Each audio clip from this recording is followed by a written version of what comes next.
It all starts with a shocking discovery of my ex-wife's cheating. We will call her Emma. We used to work together at the same place, and after a while, we started liking each other a lot. It was kind of cool because we got to see each other every day at work. Then I got a new job, which was even better because we didn't have to hide our relationship anymore. Things got pretty serious between us, and we decided to get married. We also had an adorable daughter named Amy. After being super busy for a long time, we thought it would be a great idea to visit my parents for Thanksgiving since I hadn't seen them in years. It was also a chance for Amy to hang out with her grandparents and learn a bit about where I came from. My parents were super happy to see us, especially Amy, and they gave us a really warm welcome. We had just wrapped up this amazing dinner with my folks, where we were sharing stories and catching up on all the time we missed being together. It felt really good, you know? But as the evening wore on, Amy, my little champ, started to show signs of getting really tired. I mean, it had been a long day and it was getting late. So, I decided it was her bedtime. But Amy, being the bundle of energy she is, wasn't quite ready to hit the hay. Instead, she pulled out her best pretty please face and begged for just a little bit of video game time before bed. Now, I'm not usually the type to give in so easily, but who can say no to those big pleading eyes? So, I agreed, and we ended up playing this game on her tablet. And let me tell you, it was surprisingly a blast. We were both totally engrossed, battling it out in the game, completely losing track of time. By the time I glanced at the clock, it was way past her bedtime. Oops. So, with a bit of a dad's gotta do what a dad's gotta do attitude, I finally said game over, took the tablet away, and got her settled into bed. With Amy now off to dreamland, I headed back to where Emma and my parents were. They were still deep in conversation, but I decided to hang back a bit, lounging on the living room couch with the tablet. I figured, why not unwind with a few more minutes of gaming, right? So, there I was, getting really into the game, when out of nowhere, this text notification pops up on the screen. And it's from some dude named Jake, saying, "Missing you already?" Talk about a record scratch moment. I just froze, game forgotten, as my brain tried to make sense of what I was seeing. A million questions started buzzing around in my head, like, why in the world would my 8-year-old daughter be getting late-night texts from some guy? And who the heck was this Jake guy anyway? It was one of those moments where everything just stops, and you're left trying to piece together a puzzle you didn't even know existed. So, there I was, chilling on the couch, just trying to enjoy a game on the tablet after a long day. Out of nowhere, this text pops up from a guy named Jake. At first, I was like, wait, what? Why is Jake texting my daughter? But then, plot twist. I realized the tablet wasn't just any tablet, it was basically a mirror reflecting all of Emma's messages, because it was hooked up to her cloud. Emma, in what was probably a hectic mom moment, had handed it over to Amy without remembering it was still synced to her stuff. Now, with a ton of curiosity and a hint of dread, I tapped on Jake's message, half expecting something mundane. But oh boy, was I wrong. Diving into those messages was like stepping into a whole different world, where Emma and Jake were the main characters. Every scroll felt like peeling back a layer of secrecy I didn't even know existed. Jake, our neighbor, the guy I'd only exchanged a couple of, "Hey, how's it going?" with, suddenly had a starring role in this drama unfolding right before my eyes.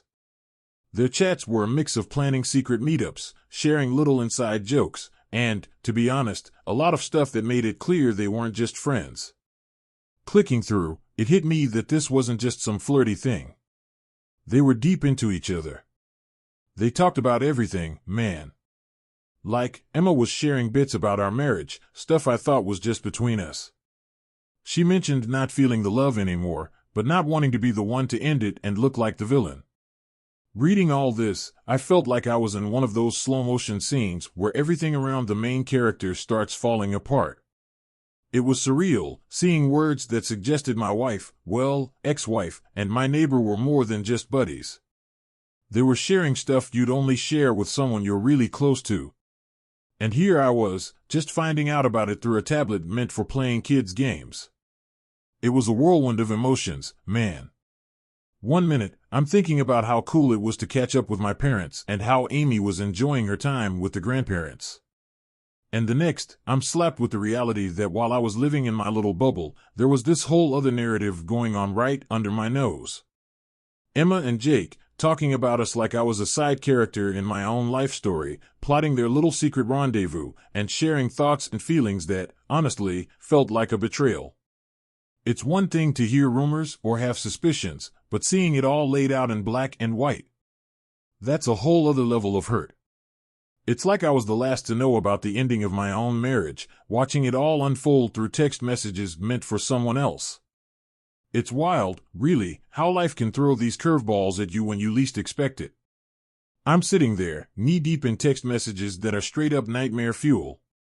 Emma's out here spilling her guts to Jake, our neighbor, about how I'm always glued to my work and how she's soaking up all the love and attention from him like a sponge. Jake's all about it, bragging about how sweet it is to be just a hop, skip, and a jump away, ready to swing by whenever I'm out with Amy. The stuff they're texting each other? Man, it's the kind of thing that would make you want to scrub your brain clean. Stumbling upon Emma's little secret rendezvous with Jake hit me like a ton of bricks. It's like you're minding your own business, then bam, reality smacks you right in the face. My brain was doing somersaults trying to piece together this whole mess. Here I was, thinking we're a typical family. And meanwhile, Emma's living a double life. So what do? I start going all CSI on the situation, taking pics of their chats with my phone, hands shaking like I'm in the middle of an earthquake. I was half expecting Emma to pop up any second, catch me red-handed. But I needed proof, right? Couldn't just let this slide. The last thing I wanted was for Amy to catch even a whiff of this drama. She's just a kid, but kids are smart, you know? They pick up on stuff. No way was I going to let her find out her mom's got a side gig as a secret agent in the land of not-so-happy marriages. After I made sure I had enough evidence, I cleared out that tablet. Made it as clean as a whistle. Sure, Emma's phone was still out there holding all the secrets, but at least Amy's little gaming tablet wasn't going to blow the lid off this whole thing. It felt weird, doing all that sneaky stuff. But it was like I was in this weird game of keep away, trying to protect Amy from the messy truth. In that moment, deleting those messages felt like the only bit of control I had in a situation that was spiraling faster than a tornado in a cartoon. Man, that night was brutal. I was flipping and flopping like a fish out of water, just couldn't catch a wink of sleep.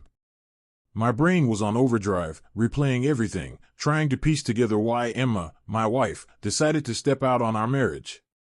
Then came morning, and after grabbing some brunch with Amy and my folks, I knew it was showdown time with Emma. I had a ton of questions, and boy, I wasn't going to let her wiggle out of this one.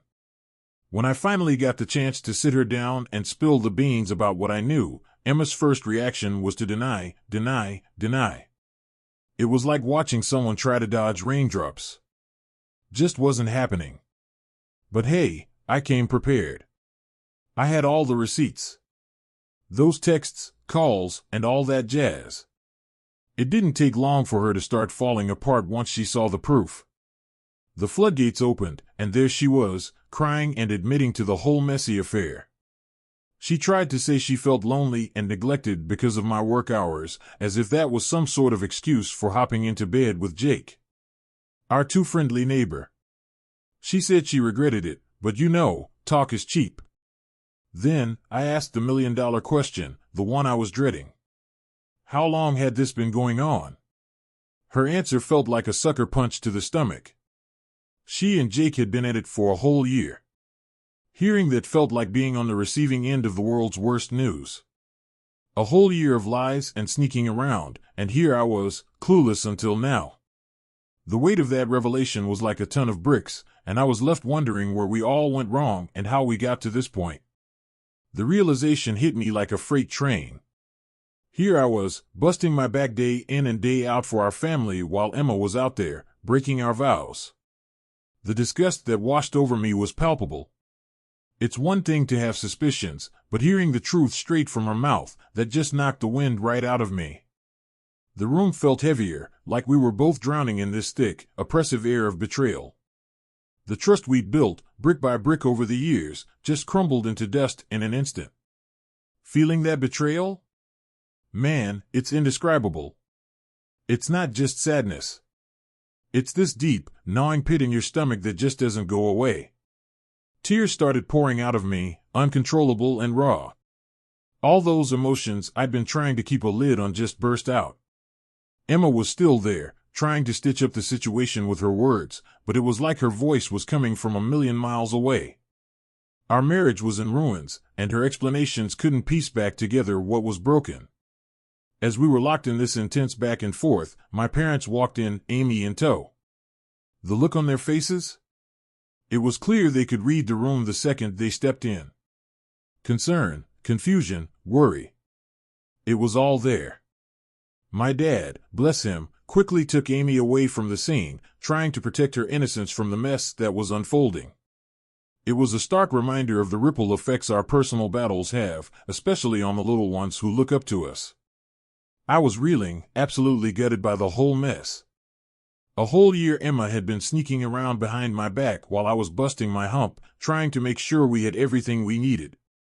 The disgust I felt was palpable, like a bitter taste I couldn't spit out. It's one thing to have suspicions about your partner stepping out on you, but hearing it confirmed, straight from the horse's mouth, was a whole other level of hurt. The air in the room got heavy, thick with the reality of her betrayal, and the trust we'd built up over the years crumbled to dust right then and there. All I could feel was this deep, aching sense of betrayal. No fancy words could dress it up or make it feel any less vile. Just a raw, gnawing pain in the pit of my stomach. I broke down, completely undone by the tidal wave of emotions crashing over me. Emma tried to keep talking, tried to justify her actions, but her words were like white noise against the backdrop of our broken marriage. The argument spiraled, each new revelation pouring gasoline on the fire, until my folks got back with Amy. They could read the disaster on our faces in an instant. Dad whisked Amy away, trying to protect her from the emotional hurricane tearing through the house. Left alone with my mom, I let it all spill out. The affair, the lies, everything.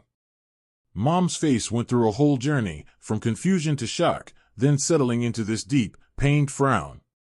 Meanwhile, Emma was putting on a performance, tears streaming down her face, playing the victim card like she had the deck stacked in her favor.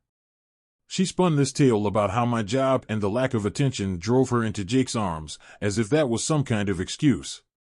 Claimed she was pushed into it, that she had regrets. Mom was trying to wrap her head around the whole sordid tale, visibly shaken when I laid out how long Emma had been carrying on with Jake. The look of disappointment she shot Emma could have cut glass. Then, with a voice steady and filled with an authority I'd always respected, she told Emma she had to leave right then and there. Silence fell over the room like a blanket. I looked at Emma, still caught up in her act, and told her she needed to pack up and go.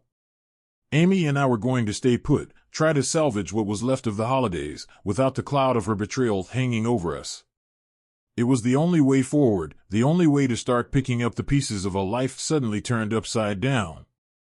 When Emma stopped arguing and just nodded, heading upstairs to pack, it felt like the final chapter of a book closing with a thud.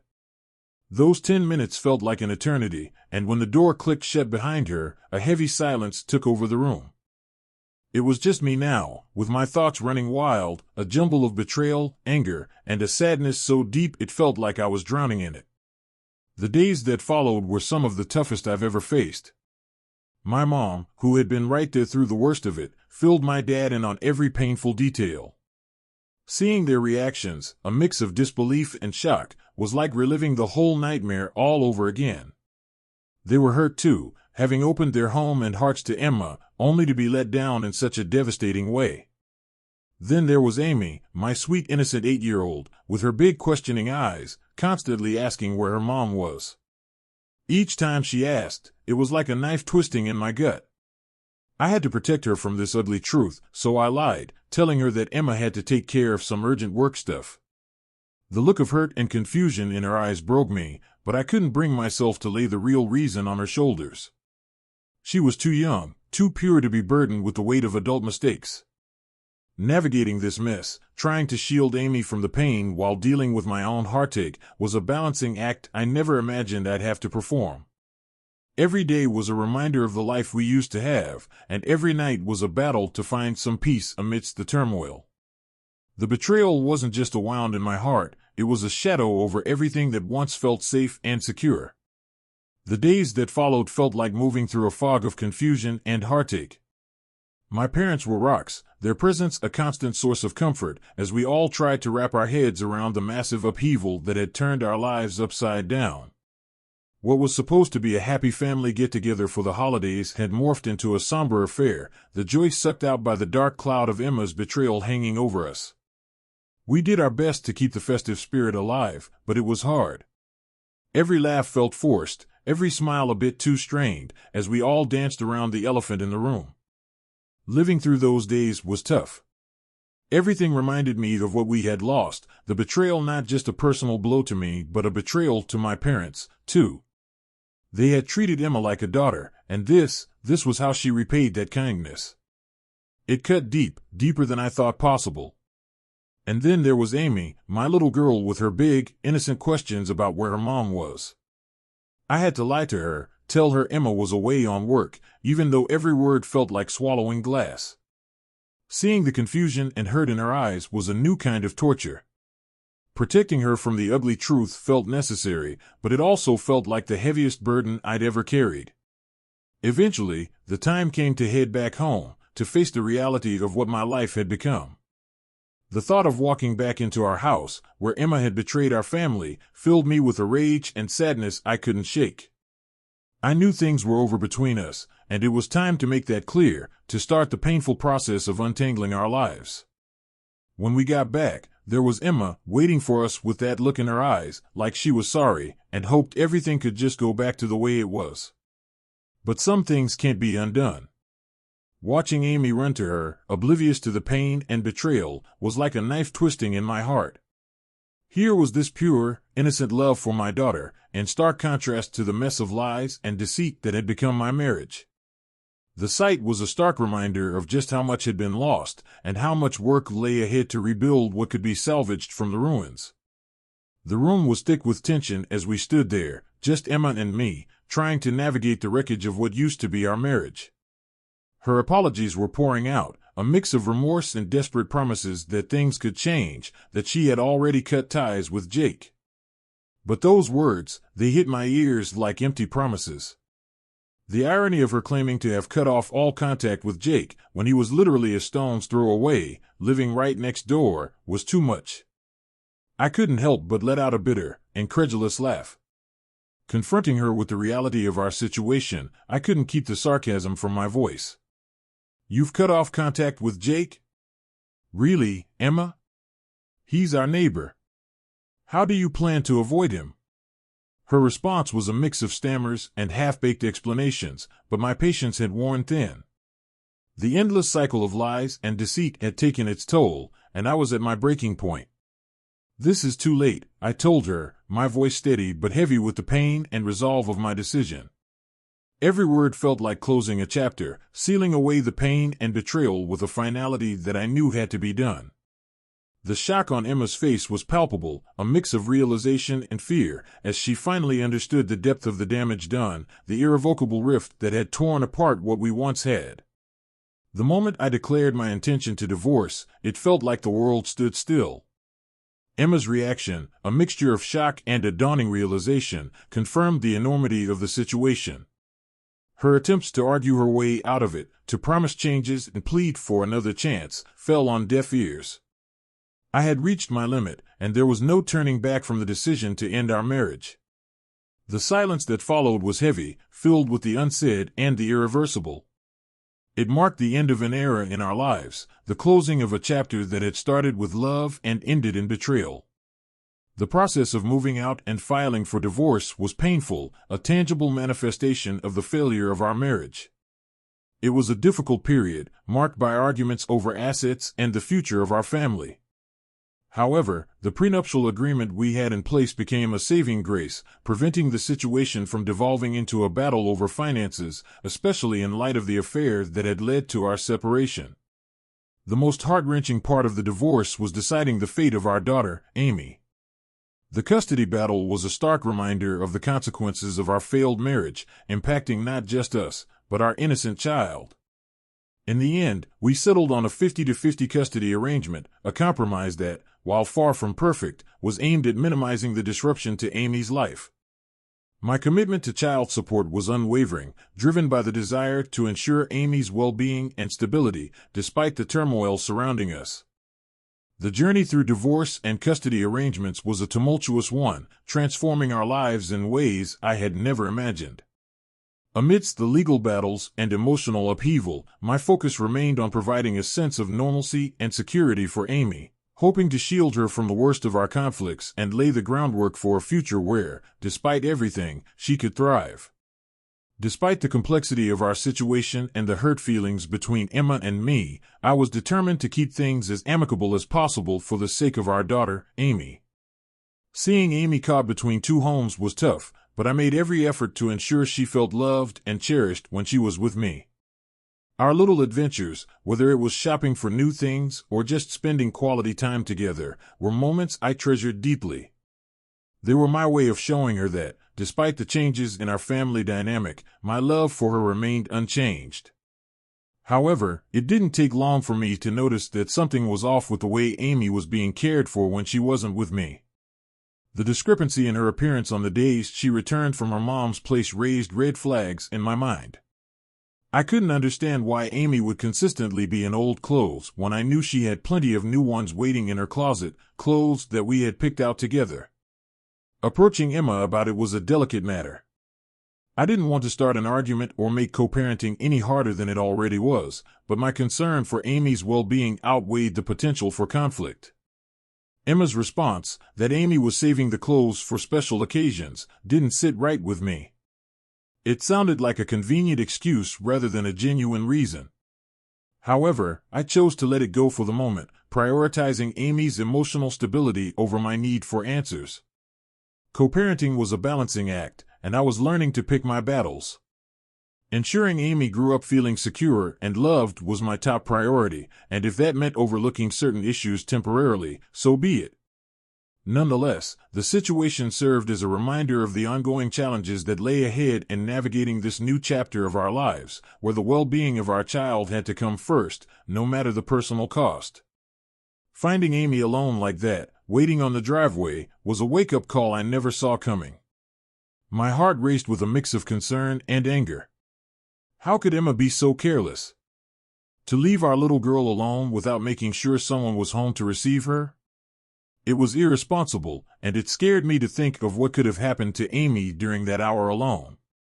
I scooped Amy up, hugging her tightly, relieved that she was okay but shaken by the situation. Once we were inside, safe and sound, I tried to calm my racing thoughts. This incident was a glaring red flag that something needed to change. We couldn't go on like this, with miscommunication and lapses in judgment putting our daughter at risk. The first thing I did was call Emma. My words were measured but firm, expressing my shock and disappointment at her decision to drop Amy off without confirmation that I was home. I stressed the importance of communication between us, especially when it involved the safety and well-being of our daughter. The conversation was tense, with Emma offering apologies and assurances that it wouldn't happen again. But apologies weren't enough. We needed a solid plan to ensure Amy's safety in the future. From that day forward, I made it a point to double-check our schedules and confirm pickup and drop-off times with Emma. I also talked to Amy about safety, ensuring she knew what to do if she ever found herself in a similar situation again. Despite the challenges of co-parenting with Emma, my priority was clear. Amy's safety and happiness were paramount. This incident reinforced the importance of communication and vigilance in our co-parenting arrangement, reminding us that above all, our daughter's well-being must come first. The realization that Emma was likely not in a state to have a responsible conversation about our daughter's safety hit me hard. It was one thing to navigate the choppy waters of co-parenting post-divorce, but quite another to deal with situations where our child's well-being could be compromised due to irresponsible decisions. As much as I wanted to resolve the issue then and there, I knew it wouldn't be productive. Hanging up the phone, my mind was a whirlwind of concern and frustration. The safety and happiness of my daughter were my utmost priorities, and the thought of her being left alone, potentially at risk, was unacceptable. The incident underscored a serious need for clear, responsible communication between Emma and me regarding Amy's care. The next day, as I prepared to drop off Amy, I mentally rehearsed how I would approach the conversation with Emma. It was crucial to set emotions aside and focus on establishing guidelines that would prevent such incidents from occurring again. When I finally met with Emma, I made sure to express my concerns calmly but firmly. I highlighted the importance of ensuring that one of us was always there to receive Amy, and that leaving her unattended, even for a short period, was not an option. Emma's initial defensiveness slowly gave way to acknowledgement of the situation's seriousness. We agreed to implement a more rigorous communication plan for Amy's transitions between homes, including confirming availability before drop-offs and sharing our schedules more transparently. Though the road ahead would surely hold more challenges, this agreement was a step toward creating a safer, more structured environment for Amy. Amid the complexities of co-parenting, it was a reminder that our daughter's needs and safety had to come first, guiding our decisions and interactions. She laughed dismissively and suggested that I read the note she had given our daughter. Perplexed, I called for Amy and asked about the note that her mother had apparently given her. Amy fished around in her pocket and handed me a crumpled note. The message inside explained that my ex-wife did not want to take care of our daughter anymore due to the inadequacy of the child support payments. I froze in shock and bewilderment. I was paying hefty child support every month, and despite this, Emma had the audacity to demand more from me by putting our daughter in danger. It struck me as a desperate move, but instead of reacting emotionally, I decided to take a strategic approach swiftly. I called Child Protection Services (CPS) and the police to file an official complaint against my ex-wife for abandoning our child. I have CCTV footage which proves that she had left our child on the driveway all alone. The police took this very seriously and asked me for the location so they could arrest her for putting our child in danger. After filing an official complaint, I talked with my lawyer. After full custody, Emma had cheated on me, and I had let that go because of our child. But now that she had put my dear daughter in danger, I couldn't just let her go. We decided to file a motion to get full custody with the police report that I had filed against her for abandonment. Her parents called me in shock, wanting to know why Emma was calling them from jail, and I filled them in. They were extremely concerned and shocked by the news. While they acknowledged that my actions were motivated by a desire to protect our child, they pleaded with me to reconsider pressing charges against Emma. Despite their emotional appeal, I remained steadfast. The safety and well-being of my daughter was paramount, and I couldn't let Emma's reckless actions slide. I explained to her parents that filing an official complaint was not an arbitrary decision, but a response to a situation in where Amy's safety was compromised. I emphasized that the legal action was a necessary step to ensure that such incidents did not happen again. As I spoke with conviction about the need to prioritize Amy's welfare, their pleas grew more desperate. They begged me to drop the charges, citing Emma's mental state and the potential impact on her life. However, I stood firm, reiterating that I had tolerated much for the sake of our child, but would not compromise when it came to her safety. The tension between us heightened as they grappled with the harsh reality of the situation. In their desperation, they proposed alternative solutions like supervised visitations or counseling for Emma. While I appreciated that concern, I couldn't ignore the fact that the abandonment incident had been a severe breach of trust. In the end, their pleas fell on deaf ears. I had made up my mind to pursue full custody to ensure a stable and secure environment for Amy. I informed them that in a few days I would have someone go to that place and get everything that belonged to Amy back to my place so Amy could continue to stay here with me. When I informed Amy about the new developments, she was beyond ecstatic. I know how important it is for my child to have peace and stability in her life. so I was happy for us. In a few weeks, we were summoned to court. My lawyer presented my case, revealing the neglect and manipulation orchestrated by my ex-wife. We showed the judge the note that Emma had given to Amy to give to me while leaving her at my doorstep for over an hour without informing me. We also pointed out the fact that every time I bought my daughter something new, my ex-wife would refuse my daughter to wear it, which is why my daughter would always be dressed shabbily. While Emma's lawyer tried her best to defend her client, the judge saw through Emma's attempts to manipulate the situation and recognized that the child support meant for our daughter was being misused, perhaps for her own personal benefit. In a surprising turn of events, the judge ruled that not only was Emma going to lose custody of our child, but she also had to pay a $25,000 penalty for misusing all the child support I had been paying her that year. The judge, understanding the gravity of her actions, ruled that this penalty would also be covering my legal fees. I was honestly not expecting this and had never in a million years thought that Emma would get a penalty. It was a bitter victory, but one that secured a brighter future for my daughter, free from the clutches of a mother who had lost her way. Since this court ruling, I feel so at peace knowing that I am the only one who is going to be taking care of my daughter. As expected, my ex-wife and her family have continued to message me, saying that I shouldn't have punished Emma so harshly. They thought it wasn't a big deal, that she abandoned our kid, and kept telling me that I was going to be a terrible father. I would like to know if Emma, I the jerk, for taking action against my ex-wife for doing this to my daughter. Update 1. Thank you everyone for understanding the gravity of the situation and also understanding why I asked for sole custody in the first place. I have no idea if Emma is going through a mental breakdown, and honestly, I don't want to know that also. Whatever may be the case, she should have talked with me first. She did not have to take such a drastic step by leaving our kid all alone in the driveway. The last couple of weeks have been bliss. I can do anything for my little one.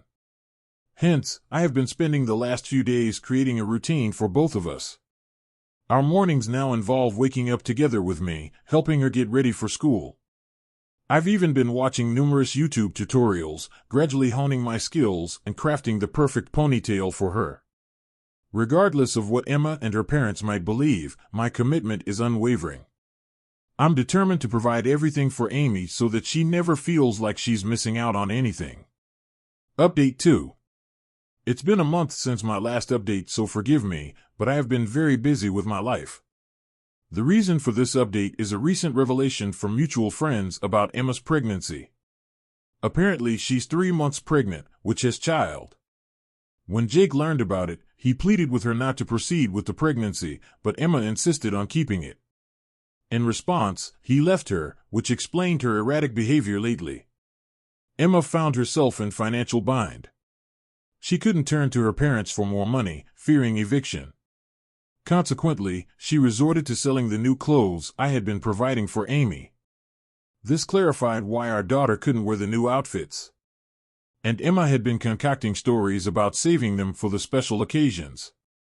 It also dawned on me that her note demanding increased child support was likely an attempt to secure more funds for her second child. What disgusted me the most was the sheer irresponsibility of her actions. Despite being aware of her pregnancy, she left Amy at my doorstep and went out drinking.